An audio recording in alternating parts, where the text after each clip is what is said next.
नमस्कार, आदाब, सत श्री अकाल। रुहिका शर्मा चैनल में आप सभी का स्वागत है। आज के हमारे लेखक हैं यशपाल जी, जिनकी कहानी का नाम है करवा का व्रत। तो चलिए कहानी शुरू करते हैं।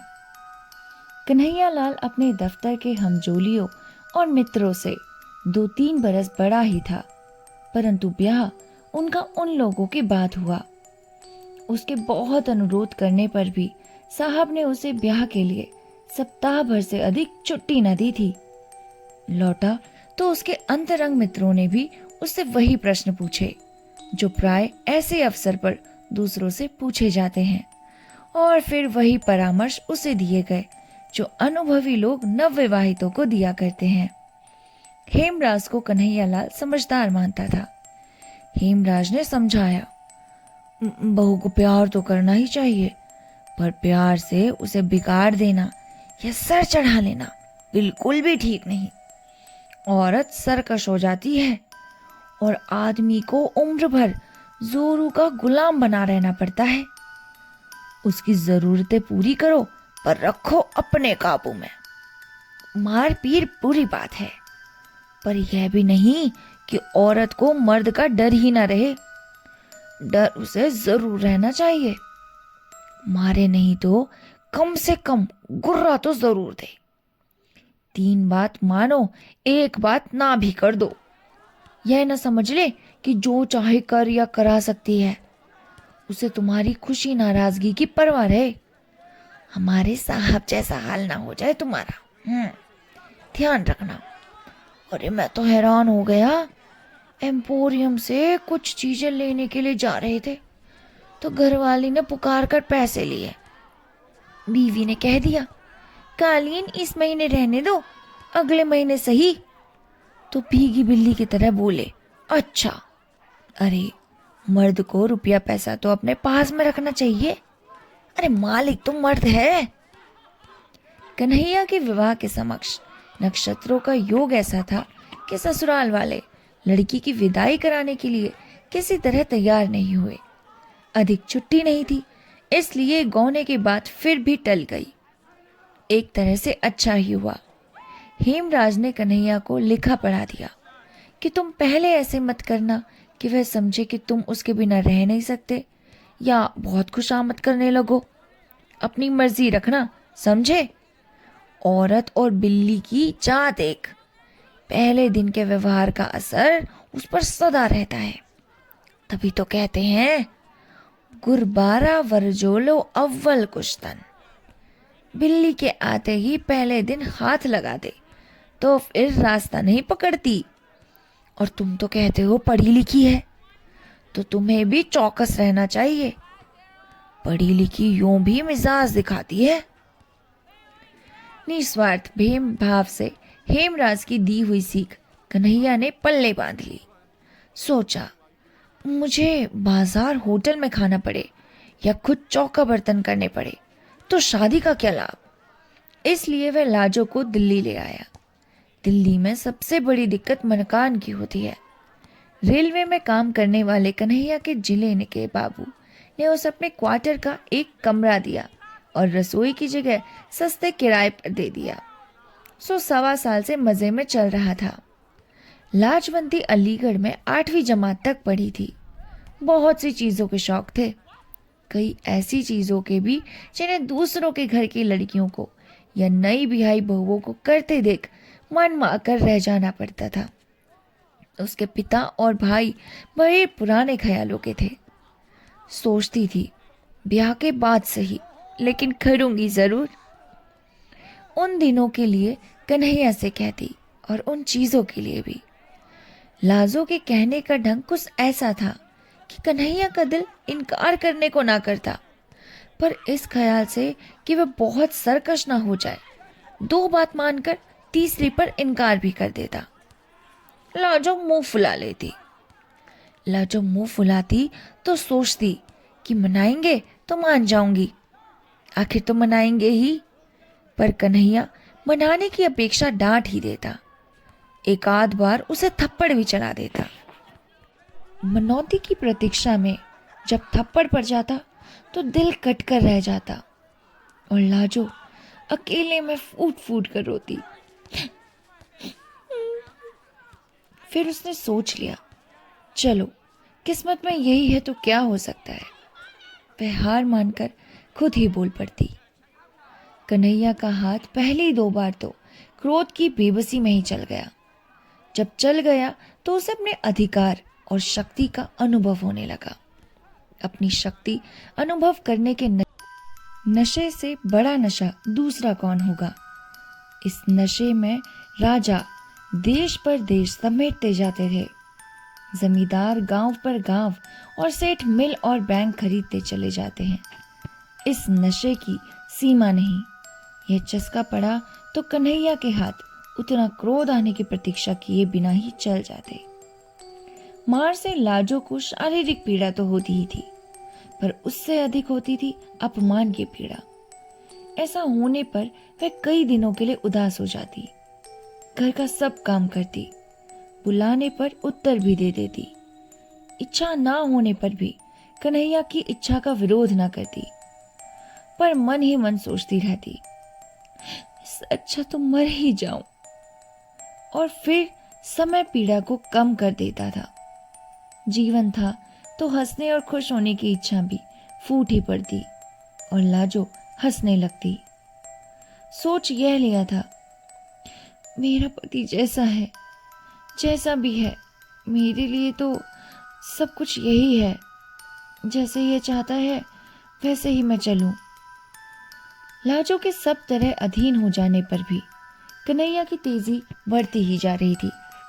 वह जितनी अधिक बेपरवाही और स्वच्छंदता लाजो के प्रति दिखा सकता, अपने मन में उसे उतना ही अधिक अपनी समझने और प्यार का संतोष पाता। कुआर के अंत में पड़ोस की स्त्रियां करवा चौथ के व्रत की बात करने लगी। एक दूसरे को बता रही थी कि उनके मायके से करवा में क्या आया। पहले बरस लाजो का भाई आकर करवा दे गया था। इस बरस भी वह प्रतीक्षा में थी। जिनके मायके दूर शहर के थे, उनके यहाँ मायके से रुपए आ गए थे। कन्हैया अपनी चिट्ठी पत्री दफ्तर के पते से ही मंगवाता था। दफ्तर से आकर उसने बताया, तुम्हारे भाई ने करवे के 2 रुपए भेजे हैं। करवे के रुपए आ जाने से ही लाजो को संतोष हो गया। सोचा, भैया इतनी दूर कैसे आते। कन्हैया दफ्तर जा रहा था तो उसने अभिमान से गर्दन कंधे पर टेढ़ी कर और लाड के स्वर में याद दिलाया, हमारे लिए सरगी में क्या क्या लाओगे। और लाजो ने ऐसे अवसर पर लाई जाने वाली चीजें याद दिला दी।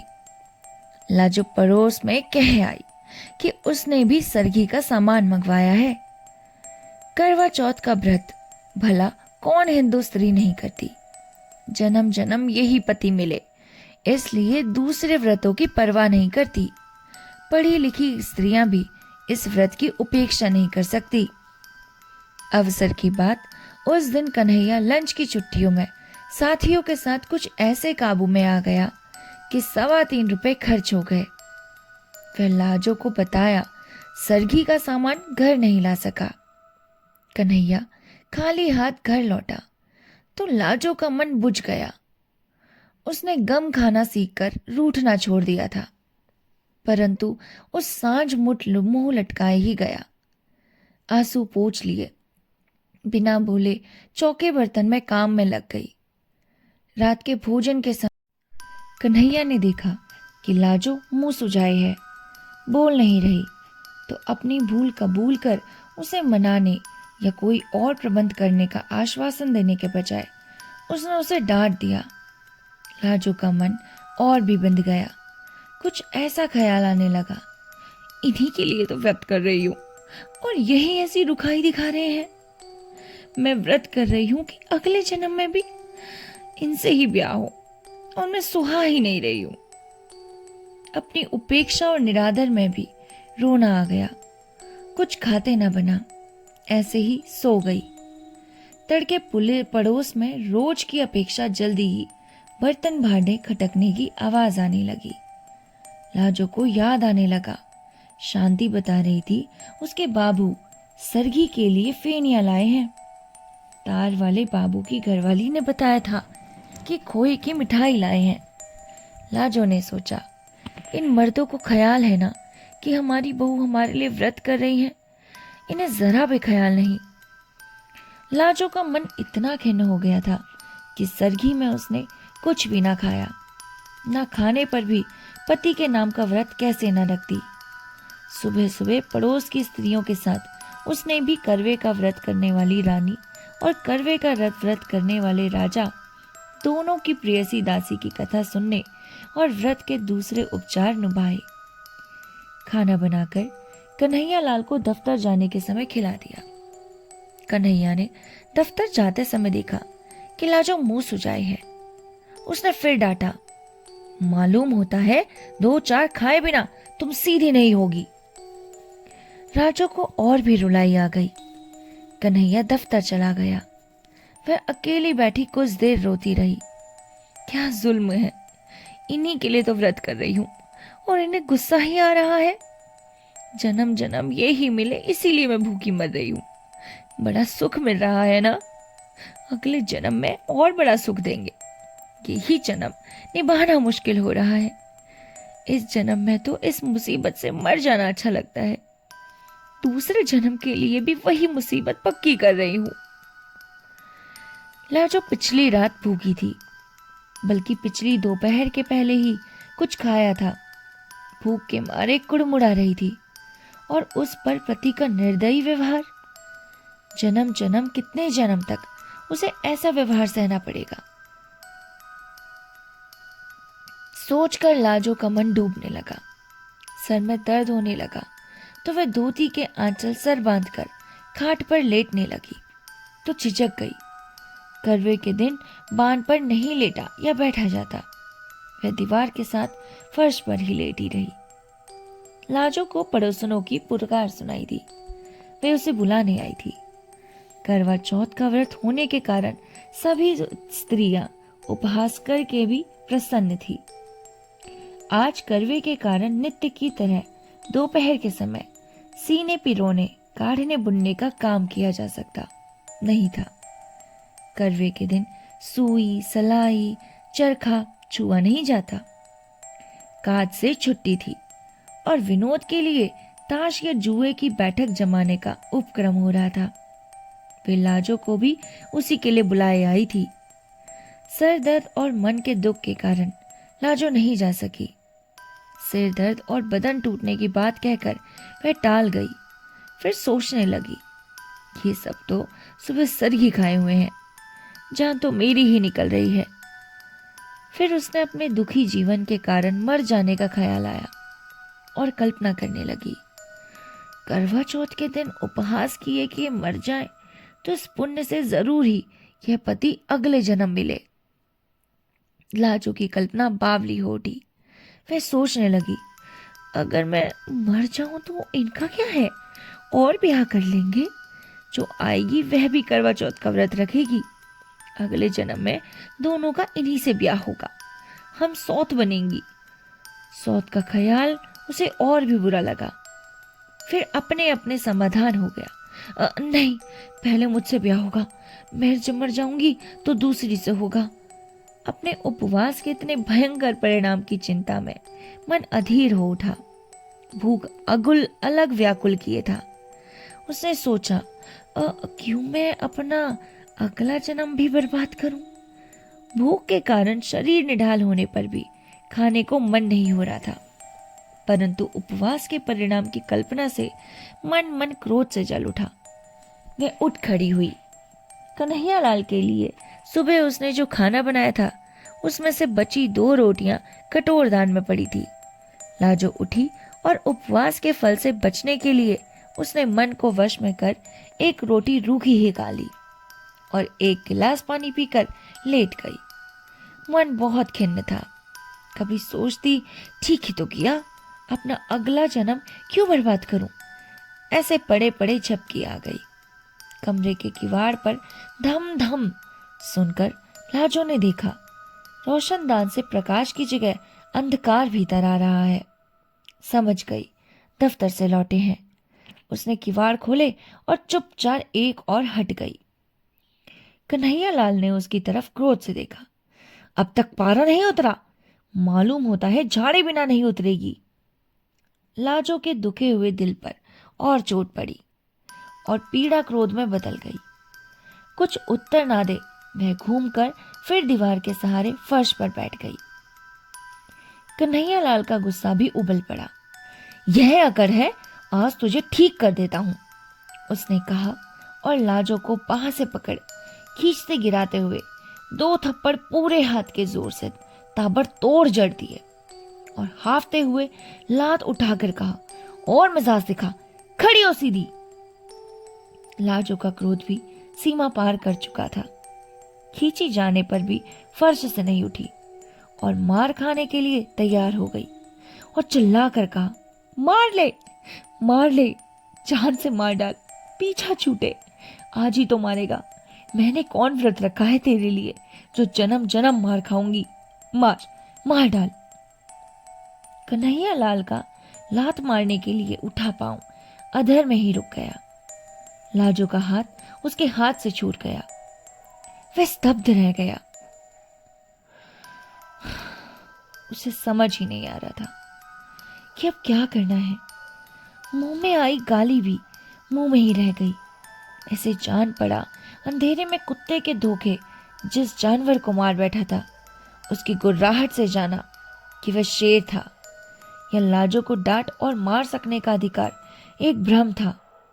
कुछ क्षण वह हाफता हुआ खड़ा सोचता रहा, फिर खाट पर बैठकर चिंता में डूब गया। लाजो फर्श पर पड़ी रो रही थी। उस और देखने का साहस कन्हैया लाल को ना रहा। वह उठा और बाहर चला गया। लाजो फर्श पर पड़ी फूट फूट कर रोती रही। जब घंटे भर रो चुकी तो उठी। चूल्हा जलाकर कम से कम कन्हैया के लिए खाना तो बनाना ही था। बड़े बेमन उसने खाना बनाया। बना चुकी तब भी कन्हैया लाल लौटा नहीं था। लाजो ने खाना ढक दिया और कमरे के किवाड़ उठाकर फिर फर्श पर लेट गई। यही सोच रही थी, क्या मुसीबत है जिंदगी, यही झेलना था तो पैदा ही क्यों हुई। मैंने क्या किया था जो मारने लगे। किवाड़ों के खुलने का शब्द सुनाई दिया। वह उठने के लिए आंसुओं के भीगे चेहरे को आंचल से पोंछने लगी। कन्हैया लाल के आते ही एक नजर उसने उसकी ओर डाली। उसे पुकारे बिना ही वह दीवार के साथ बिछी चटाई पर चुपचाप बैठ गया। कन्हैया लाल का ऐसे चुप बैठ जाना नई बात थी, पर लाजो गुस्से में कुछ न बोली और रसोई में चली गई। आसन डाल थाली कटोरी रख खाना परोस दिया और लोटे में पानी लेकर हाथ धुलाने के लिए खड़ी थी।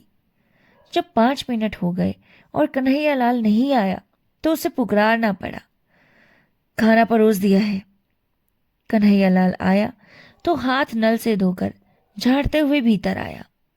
अब तक हाथ धुलाने के लिए लाजो ही उठकर पानी देती थी। कन्हैया लाल ने 2 ही रोटी खाई और उठ गया। लाजो और देने लगी तो उसने कह दिया, और नहीं चाहिए। कन्हैया लाल खाकर उठा तो रोज की तरह हाथ धुलाने के लिए ना कहकर नल की ओर चला गया। लाजो मन मारकर स्वयं खाने बैठी तो देखा कि कद्दू की तरकारी बिल्कुल कड़वी हो रही थी। मन की अवस्था ठीक न होने से हल्दी नमक 2 बार पड़ गया। बड़ी लज्जा अनुभव हुई। हाय, इन्होंने कुछ कहा भी नहीं। यह तो जरा कम ज्यादा हो जाने पर डांट देते थे। लाजो से दुख में खाया नहीं गया।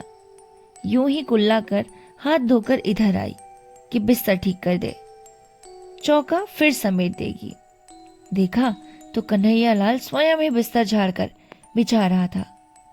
लाडो जिस दिन से इस घर में आई ऐसा कभी नहीं हुआ था। लाजो ने शर्मा कर कहा, मैं आ गई हूं, रहने दीजिए, किए देती हूं, और पति के हाथ से दरी चादर पकड़ ली। लाजो बिस्तर ठीक करने लगी तो कन्हैया लाल दूसरी ओर से मदद करता रहा। फिर लाजो को संबोधित किया, तुमने कुछ खाया नहीं? कद्दू में नमक ज्यादा हो गया है। सुबह और पिछली रात भी तुमने कुछ नहीं खाया। ठहरो, मैं तुम्हारे लिए दूध ले आता हूं। लाजो के प्रति इतनी चिंता कन्हैयालाल ने कभी नहीं दिखाई थी, जरूरत भी नहीं समझी थी। लाजो को उसने चीज समझा था। आज वह ऐसे बात कर रहा था जैसे लाजो भी इंसान हो, उसका भी ख्याल किया जाना चाहिए। लाजो को शर्म तो आ ही रही थी, पर अच्छा भी लग रहा था। उसी रात से कन्हैयालाल के व्यवहार में एक नरमी सी आ गई। कड़े बोल की तो बात क्या, बल्कि एक झिझक सी हर बात में, जैसे लाजो के किसी बात का बुरा मान जाने की या नाराज हो जाने की आशंका हो। कोई काम अधूरा देखता तो स्वयं करने लगता। लाजो को मलेरिया बुखार आ गया तो उसने उसे चौके के समीप तक जाने नहीं दिया। बर्तन भी खुद साफ कर लिए। कई दिन तो लाजो को बड़ी उलझन और शर्म महसूस हुई, पर फिर पति पर और अधिक प्यार आने लगा। जहां तक बन पड़ता, घर का काम उसे करने नहीं देती। यह काम करते मर्द अच्छे नहीं लगते। उन लोगों का जीवन कुछ दूसरी ही तरह का हो गया। लाजो खाने के लिए पुकारती तो कन्हैया जिद करता, तुम सब बना लो, एक साथ बैठकर खाएंगे। कन्हैया पहले कोई पत्रिका या पुस्तक लाता था, अकेला मन ही मन पड़ता था। अब लाजो को सुना कर पड़ता या खुद सुन लेता। यह भी पूछता, तुम्हें नींद तो नहीं आ रही? साल बीतते मालूम ना हुआ। फिर करवा चौथ का व्रत आ गया। ज्यादा क्यों लाजो के भाई का मनी ऑर्डर करवे के लिए ना पहुंचा था। करवा चौथ के पहले दिन कन्हैयालाल दफ्तर जा रहा था। लाजो ने खिन्नता और लज्जा से कहा, भैया करवा भेजना शायद भूल गए हैं। कन्हैयालाल ने सांत्वना के स्वर में कहा, तो क्या हुआ, उन्होंने भेजा जरूर होगा। डाक खाने वालों का हाल आजकल बुरा है, शायद आज आ जाए या और 2 दिन बाद आए। डाक खाने वाले आजकल मनी ऑर्डर के 15-15 दिन लगा देते हैं।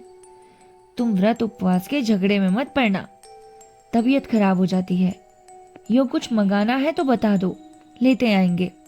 पर व्रत उपवास से क्या होता है, सब ढकोसले हैं। वाह, यह कैसे हो सकता है? हम तो जरूर रखेंगे व्रत। भैया ने करवा ना भेजा ना सही, बात तो व्रत की है, करवे की थोड़ी ही। लाजो ने बेपरवाही से कहा। संध्या समय कन्हैयालाल आया तो रुमाल में बंधी छोटी गांठ लाजो को थमाकर बोला, लो, फैनी तो मैं ले आया हूं, पर व्रत के झगड़े में नहीं पड़ना।